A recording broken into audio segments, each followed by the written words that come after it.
Muy buenos días.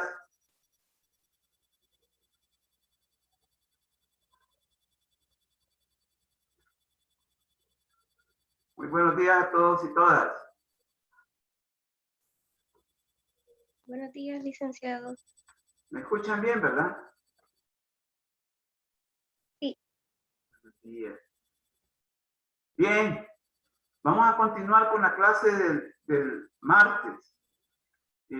Todos recuerdan de que estábamos en una discusión hablando de un tema muy importante, puesto que dentro de la clase estamos hablando de un punto muy también importante que explica cómo es el pensar, sentir y actual de la sociedad salvadoreña en su conjunto, pero también como nosotros, como personas, como salvadoreños y salvadoreñas. Entonces, si se recuerda, pues estábamos hablando sobre el problema del origen de la sociedad salvadoreña como país, como nación, y salió a colación pues el punto de, de, de la situación en la cual pues nosotros nos estamos inmiscuidos, y es la presente crisis actual, el deterioro social que se vive a nivel de sociedad, pero también a nivel individual. Y eso que como que muchas veces no lo logramos internalizar al momento de hablar, ¿verdad? Porque internalizado lo tenemos. El problema es que como que no nos gusta hablar. Y por eso es que cuando llegamos a este contenidito, si se le puede llamar así, o subtítulo, hay muchas cosas que hablar en realidad. El hombre y la mujer alienados. Acuérdense que estamos hablando de la alienación. Alienación. Que no es no es alineación. Ojo con eso. No estamos hablando de alineación, sino que de alienación. No es lo mismo. Entonces no me vayan a confundir, por ejemplo, a la hora de las evaluaciones, ustedes no vayan a confundir las palabritas. No es lo mismo. Como también no es lo mismo, por ejemplo, lo que estábamos hablando el martes. Si lástima que el tiempo en realidad no nos dio para más.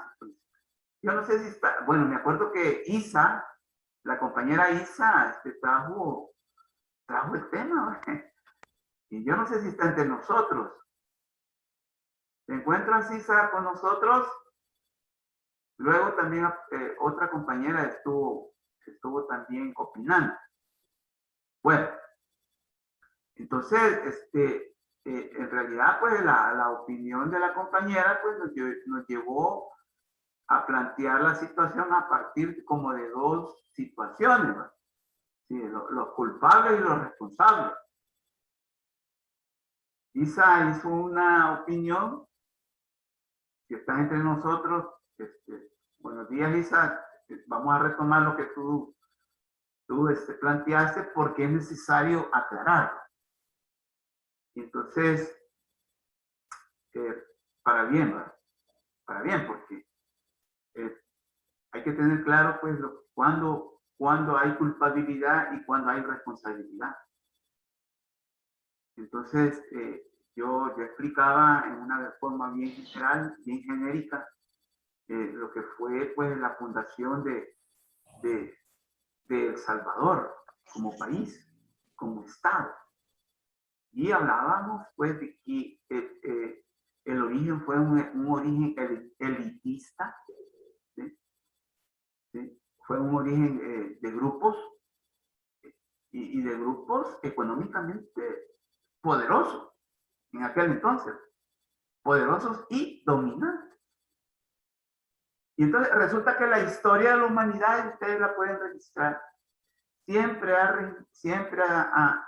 ha configurado de que los que fundan un país, un estado, siempre han sido los sectores dominantes de ese entonces. Entonces, lo mismo sucedió con El Salvador. Solo que esto que yo les estoy diciendo son pocos los que lo dicen. Y eso es lamentable. Sí. Allá afuera andan hablando que, pues sí, que aquí fue un día glorioso y que la gente salió a las calles, etcétera, etcétera, y que hubo concentración y que todos alegres, reventando cohetes, etcétera, etcétera. Eso no sucedió. No sucedió. Porque yo les decía, mire, es que aquí no se fundó el país a partir de la integración, sino que al contrario, sino que a partir de una situación desintegrada, como son los elitismos. ¿Sí? Por eso es que los elitismos son dañinos. ¿Sí? Los grupos, eso de andarse diferenciando en grupos, mire, eso es dañino. Eso es dañino. Entonces, así fue como se fundó El Salvador. Ahora bien, y yo creo que lo que le dio más cabida a la opinión de la otra compañera, que en realidad no me acuerdo cómo ella, fue cuando yo dije, mire, y esto se siguió experimentando con el tiempo. ¿Sí? Llegaron las primeras élites a gobernar y después esto se vino también convirtiendo en un hábito, en una tradición, si usted quiere, hasta nuestros días. Y la otra compañera, en una forma muy acertada, porque sí, yo quiero reconocer eso, que dijo, mire, y entonces esto no es la de acabar. Yo no sé si está entre nosotros también, a mí me gustaría que dijera, mire, sí es cierto, yo dije, pero ahora vamos a aclarar eso. Porque es cierto, es la de nunca acabar. Y ahí viene el problema de los responsables. ¿Sí? Aquellos son los culpables, ya hace 200 años. ¿Por qué? Porque tienen ¿qué? Tienen mucho que ver con el origen, con la génesis de una situación, de un problema. ¿Sí? Entonces, ellos son culpables. ¿Sí? Entonces, pero si esto ha venido sucediendo de generación entre generación, entonces resulta que hay responsables también. ¿Sí? ¿Y quiénes son esos responsables? Yo, ustedes, todos los que vivimos en este país. Ahora bien, en la sociedad, las responsabilidades hay que relativizarlas. Cuando yo hablo de relativizar, tengo que diferenciar. Tengo que diferenciar porque en la realidad, en la sociedad o en la realidad social, no solo existen, por ejemplo, los pobres, lo puede decir. ¿Sí?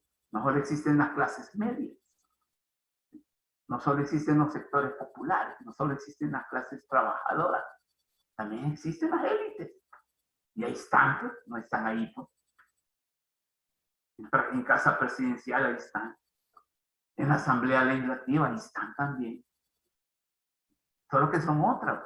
Y a mí me gusta eso que dijo la otra compañera. Es que es la de no terminar, ¿va? Esto es, chica, en verdad es una rueda de caballito. ¿Sí? Y las élites ahí están también. O ahorita ahí están sentados, hablando, no sé qué cosa.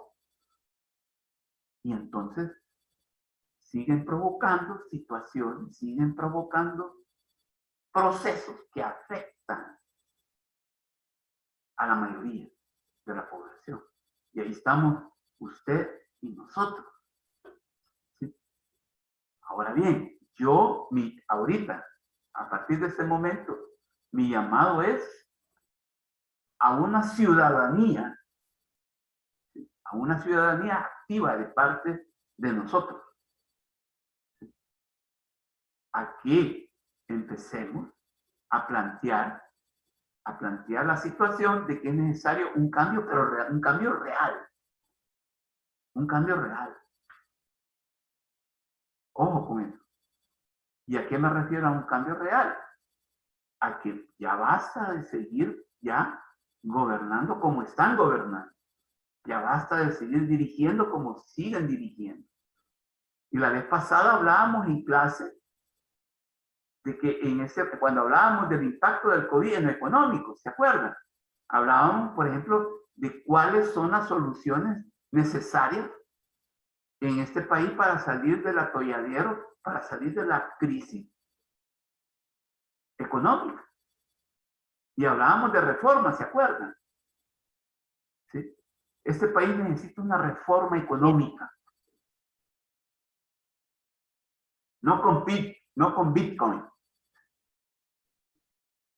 Ojo. Este país necesita una reforma económica en cuanto a lo fiscal, en cuanto a lo tributario. Porque esas élites y a los que representan esas élites manejan una masa de capital cada año. Y esto ustedes lo pueden investigar en el portal, en cualquier portal de la economía de El Salvador. Cada año este país les da una ganancia de más de 25,000 millones de dólares a esas élites. Y a los que representan a esas élites, porque ellos les dan, pues les pagan. Y nosotros también les pagamos, imagínense, también. Con y más. Entonces, nosotros somos los responsables. No somos culpables. Tiene razón, Isaac. Sí, yo aplaudo eso. No somos los culpables, pero sí somos responsables. Y ya expliqué por qué la diferencia. Somos responsables de que esa misma situación, como lo dijo la compañera que después habló, acertadamente también, y le agradezco. Que dijo, entonces, miren, no es la de acabar aquí, pues, porque la misma situación se vive con los que llegan a gobernar. Eso dijo la compañera y es cierto. Es tan cierto como el aire que respiramos, como que Dios existe y como el tamaño de esa catedral metropolitana que está allá en el centro de San Salvador. Es tan cierto eso. Algo sí es necesario decir, pero no todos tenemos la misma proporción de responsabilidad. Eso sí también hay que recalcarlo, ¿sí? Porque yo no le voy a atribuir la gran responsabilidad de los problemas sociales al señor que ahorita lleva empujando una carreta de cocos para vender. O la señora, la anciana que ahorita está vendiendo en el parque barrio de San Salvador, vendiendo peines finos y otras cosas. Ella no puede ser la responsable de todo este gran problemón que nos están metiendo. Entonces, voy a poner un ejemplo.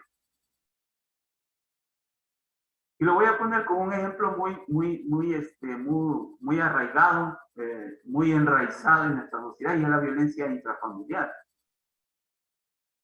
La violencia intrafamiliar, hay un culpable de la violencia intrafamiliar.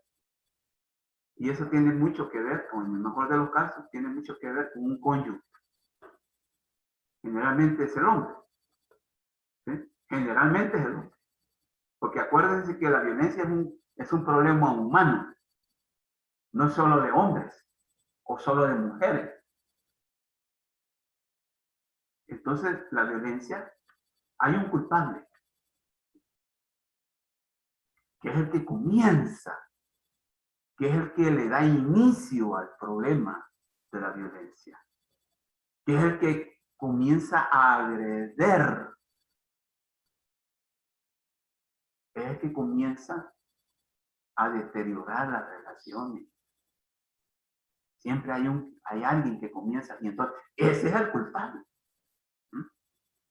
Pero, y de nuevo volvemos, si esto no tiene ninguna contraparte, si esto no tiene ningún contrapeso para detenerlo y para combatirlo, para que desaparezca, entonces los que sufren la violencia intrafamiliar también se convierten en responsables. Y aquí me pongo a pensar, por ejemplo, en la mujer, la esposa, la compañera de vida.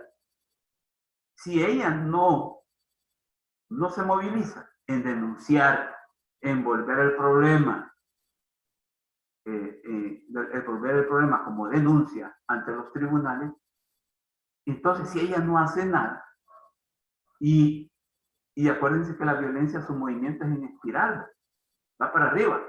Entonces, mire, si nosotros no cambiamos la situación, nos convertimos inmediatamente en responsables de eso, de ese algo que nos afecta. Entonces, este ejemplo, ustedes saben que con un ejemplo uno puede como esquematizar o revelar algo que quiere decir. Entonces, algo así está sucediendo también con nosotros. Y por eso es que hay que entender, por ejemplo, la marcha del 15 de septiembre. Ya la gente que es responsable también de la situación, salió a las calles. Pero yo desde la sociología, lo que puedo decir es que eso no es suficiente. ¿Es necesario? Sí, es necesario, pero no es suficiente. Entonces, somos responsables, pero no culpables. Y somos responsables porque no estamos poniendo a relucir todos nuestros derechos ciudadanos. ¿Sí? Nuestros deberes ciudadanos, porque uno habla de derechos. Uno se llena la boca hablando de derechos, pero también hay deberes. Ojo con eso. Entonces, ustedes, compañeros y compañeras, y yo también, ¿verdad? Porque yo también me meto en esto, me baño en el chorro también. Debemos de empezar a ver esto con ciudadanía, no como meros habitantes de El Salvador. ¿Sí? Resulta que las sociedades latinoamericanas son sociedades con muchos habitantes, pero con muy pocos ciudadanos y ciudadanas.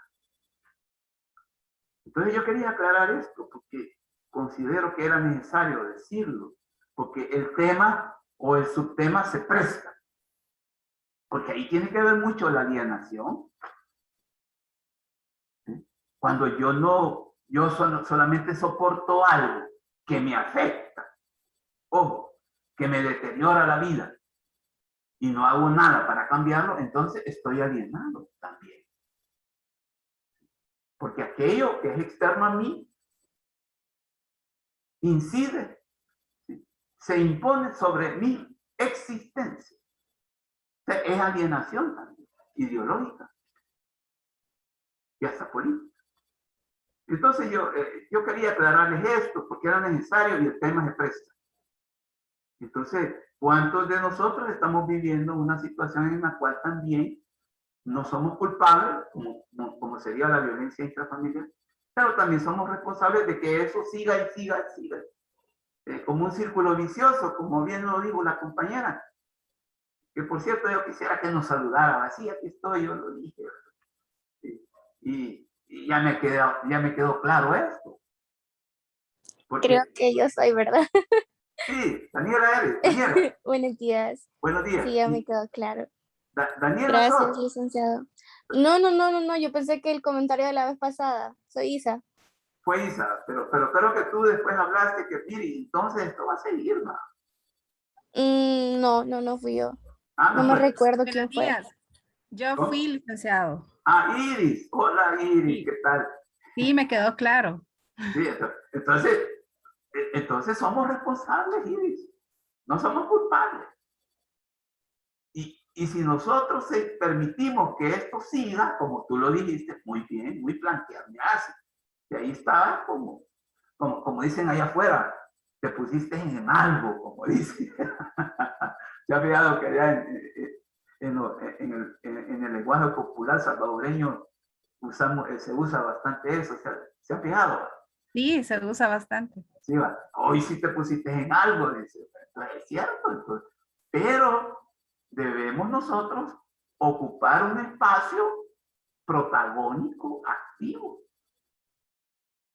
Y por eso es que son estas asignaturas, ¿verdad? Que logre, como dice, quitar vetas. ¿Sí? Así como la palabra de Dios, mira, a mí la palabra de Dios, cuando yo en verdad conocí la palabra de Dios, me quitó un montón de ventas, imagínense. Porque como el ser humano, en el transcurso de su vida, va adquiriendo vendas. No sé si se han fijado en eso. Y alguien ya viejo como yo. ¿Sí?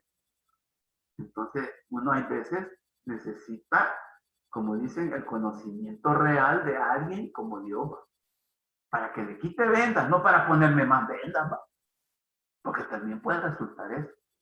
Entonces, compañeros y compañeras, yo creo que ha quedado claro esto y podemos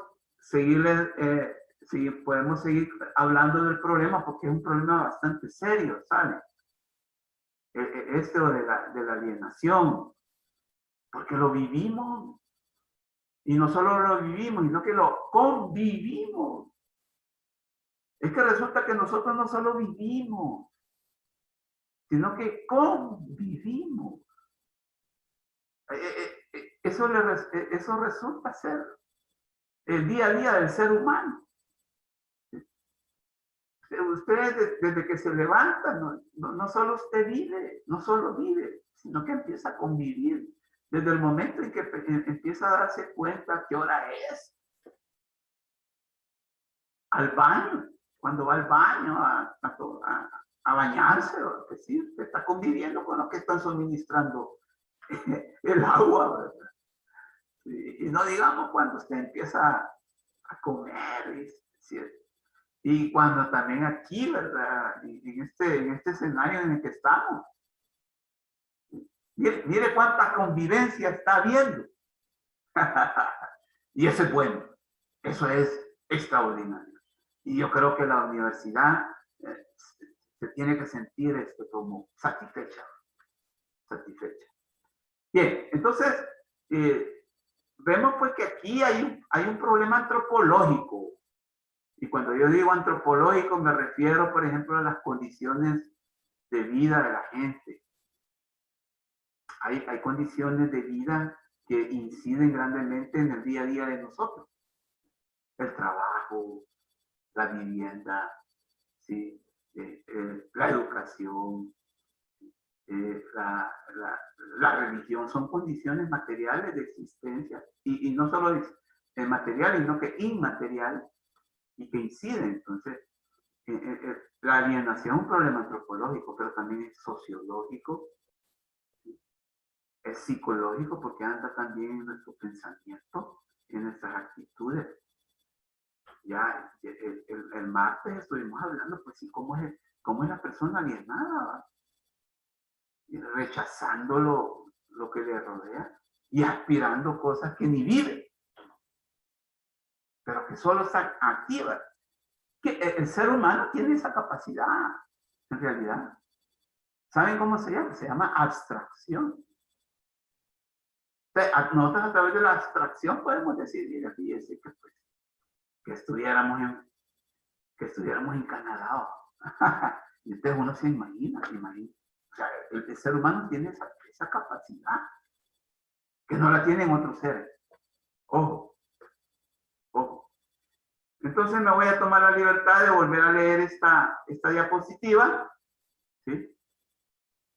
El hombre y la mujer alienados. El ser alienado no busca un mundo auténtico. Esto provoca una nostalgia. Añora otro país y lamenta haber nacido en el suyo. Esto es terrible. Tiene vergüenza de su realidad.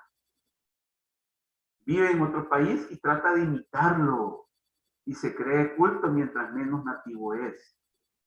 Ante el extranjero tratará de ocultar las poblaciones marginales y mostrará barrios residenciales porque piensa que las ciudades más cultas son las que tienen edificios más altos. Como el pensar alienado no es auténtico, tampoco se traduce en una acción concreta. Resulta que una persona alienada es muy ambigua, es muy inestable, nunca cae en situaciones concretas. Ojo con eso. Sí, anda que sí, que no, que ni blanco ni negro, que sí. O sea que habla superficialidades, o sea que se limita, procura hablar cosas banales. ¿Sí?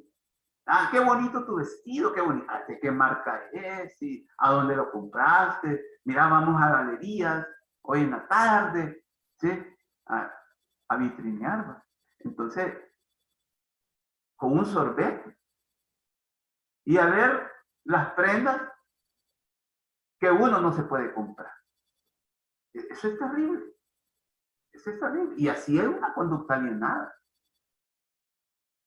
El martes yo les decía algo. Mire, si usted se siente así, bueno, este es un buen momento para irse, como sacudiendo. Sacudiendo. Por eso es que decimos, frente a la alienación hay que discernir. Esta palabra, fíjense que yo desde hace como unos 5 años en mis clases la estoy empezando a usar. Antes no usaba esa palabra. Antes usaba analizar. ¿Sí? Entonces hoy considero que es tan pertinente, mejor decir, discernir. Y que muchas veces en lo espiritual se usa mucho. No sé si ustedes se han fijado en eso. Entonces, hay que discernir. Y el discernimiento es el que nos permite a nosotros como evaluar, ¿verdad? ¿Sí?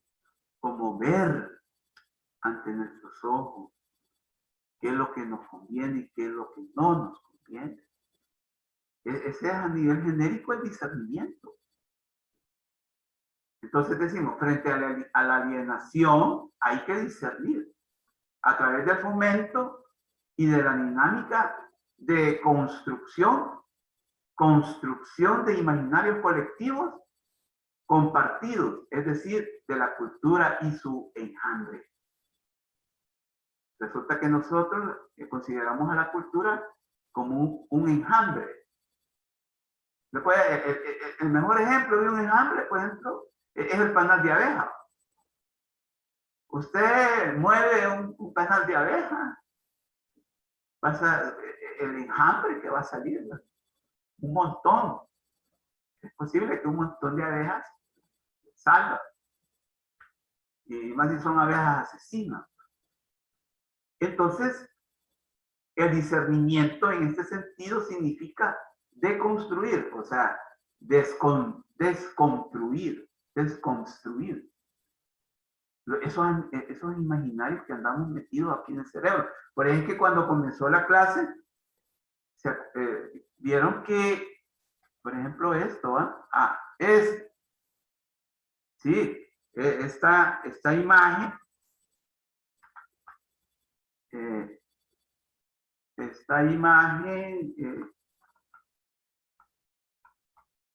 es alusiva a eso.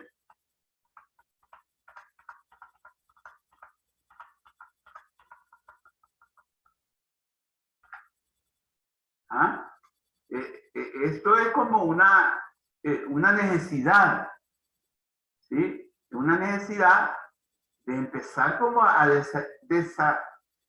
desatornillarnos por imaginarios, ¿sí? Para atornillarnos otras situaciones nuevas o ideas nuevas y buenas. ¿Sí? Entonces, esta imagen quiere decir pues, que es el ser humano empieza, mire, tiene una tijera, ¿sí? Y un desatornillador. Entonces es como que empieza a quererse quitar eso porque le daña mucho. ¿Sí? Entonces eso es lo que tenemos que hacer nosotros, ¿sí? Entonces, de construir y construir. No sé si hay alguna duda con esto o una consulta. Por favor, háganlo. ¿Sí?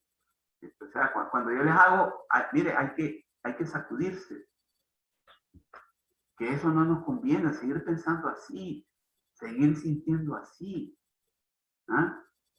Seguir actuando así, ¿verdad?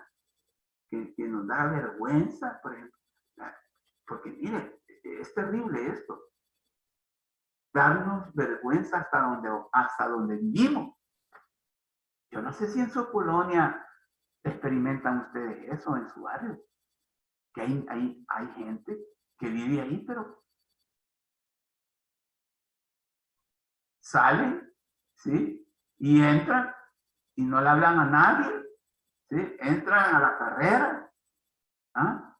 Y yo, miren, fíjense que y algunas veces en sus grupos de amigos dicen que no viven ahí, viven en otra parte. Increíble, pero en muchas situaciones así, hay muchas situaciones así. ¿Ah?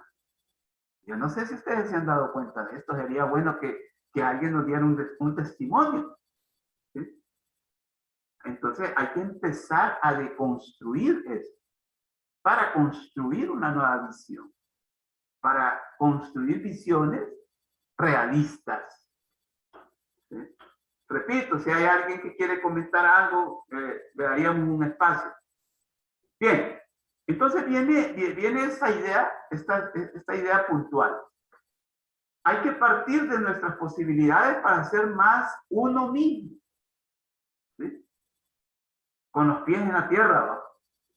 ¿Sí? Dice el refrán. Hay que pensar con los pies en la tierra. El error no está en la imitación, sino en la pasividad con que se recibe esta imitación o en la falta de análisis y autocrítica. Que esto se puede resumir en el discernimiento que yo les hablo en la diapositiva anterior. Hay que autocriticarnos. Algo muy escaso hoy en día. Ojo con eso. Criticamos, sí, criticamos. Pero no nos autocriticamos. ¿Sí? Ojo con eso. Entonces, tenemos que hacer esa dinámica. Sí, la crítica, pero también la autocrítica. Se piensa que los bolivianos o panameños son flojos porque son tales. Imagínense. Lo mismo que podríamos decir, se piensa que los hondureños y los guatemaltecos son flojos, o sea, que son haraganes, porque son tales, o sea, que considerarlos así por naturaleza. ¿Sí? Por eso se trata de ser menos boliviano o panameño, o menos hondureño, o menos guatemalteco. Se cree que ser grande es imitar los valores de otras naciones. Mire, y repito, resulta que esta clase nos está sincerando. Fíjense que ustedes saben que la migración o la emigración, o sea, salir del país a otro rumbo, es bien común en nuestro país. Y de hecho, por ahí es que se dice de que hay 3 millones de salvadoreños y salvadoreñas viviendo fuera de El Salvador. Ese dato todos lo sabemos. Y nos atañe a todos. ¿Por qué nos atañe a todos? ¿Por qué nos inmiscuye a todos? Porque quiera sí o no, nosotros, vaya, al menos lo que hemos tenido la bendición de tener familia nuclear, entonces nos hemos dado cuenta que muchos miembros o miembros de nuestras familias han tenido que emigrar. ¿Sí? Por razones económicas, más que todo. Y entonces, ¿por qué nos atañe a todos? Porque mire, yo no sé. Y alguien que me desmienta si no es cierto.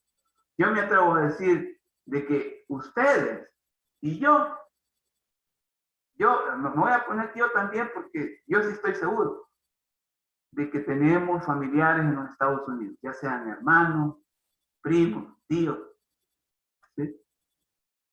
Yo, por ejemplo, no me lo están preguntando, tengo 3 hermanos en los Estados Unidos. Ojo, ¿sí? Porque no vieron las de ellos. No vieron las de ellos. Entonces, y con familias y con compromisos fuertes, ¿verdad? Económicos, tuvieron que emigrar. Ojo con eso. Entonces, pero también, pues, muchos se fueron porque no les gustaba también. Pueden darse esos casos. Así que yo me atrevo a decir que también en su familia hay gente que vive en los Estados Unidos, Canadá, Australia. ¿Sí? Yo quisiera algún testimonio que pudiera como reafirmar esto, ¿verdad? Entonces, son personas, son familiares, son salvadoreños que encontraron en otros países, en otras naciones, ¿sí? Valores bien arraigados, gracias a Dios. Y entonces, pero están allá, ya se involucraron, ya se adaptaron, ¿sí? Es muy diferente a que alguien aquí adentro en El Salvador esté añorando, esté pensando cosas, esté arraigado con imaginarios que aquí adentro son absurdos y además dañinos. Está bien los familiares, ¿verdad? El tío, el hermano, que ya tenga, como dicen, otro chip. Porque es cierto, uno platica con los familiares cuando vienen. Yo no sé si ustedes también se han dado cuenta. Por ejemplo, yo a veces cuando platico con mi hermano que viene bien seguido, prosperó, ¿verdad? Porque también es otra variable. Muchas veces son familiares que prosperaron. Entonces dije, mira, fíjate que yo aquí me siento un tanto, pues sí, raro. Y eso, mira, más que todo por escasez de agua. Sí, o sea, algo bien común en nuestro país, la escasez de agua. Yo no sé si ustedes también en sus viviendas, si tienen agua todo el día y todos los días, es una bendición. Pero hay colonias en este país, hay barrios en este país que no todos los días tienen agua. No toda hora tampoco. Pero ya como internalizamos eso, ya lo socializamos. Entonces, vean, pues, pero ellos están allá ya echaron raíces, como dicen las abuelas. Bueno, miren, el tiempo se nos está acabando. Vamos a volver a las 10 con planteando el mismo problema. Si tienen Gracias. si tienen testimonio, díganlo, por favor. ¿De acuerdo? Gracias, Nick. Bueno.